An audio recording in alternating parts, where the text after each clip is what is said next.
তুমি এই শশা আম কয় টাকা বিক্রি করো মাসে? কোন রকম চলি স্যার, বেশি একটা ভালো বেচা কিনা হয় না। প্রতি মাসই মনে করেন একটা ঘাটতি থাইকা যায়।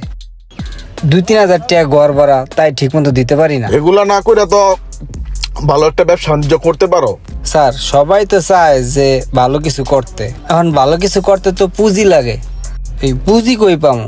এর লেগে আর ভালো কিছু করতে পারি না। একটা আম দেই আপনারে। না না, আরাম লাগবে না। তুমি এক কাজ করো, এই যে এই 500 টাকা রাখো। 500 তো ভাঙতি নাই। রাখো, তুমি এটা রাখো, আজকে বাজার করো। হ্যাঁ, বাহ, মেঘ না সেতি বৃষ্টি। স্যার মনে হয় অনেক ভালো মনের মানুষ, যেমনুক হ্যাঁ হাত ছাড়া করা যাইব না। কাশন্তি দেশো ভালো করে। হুম।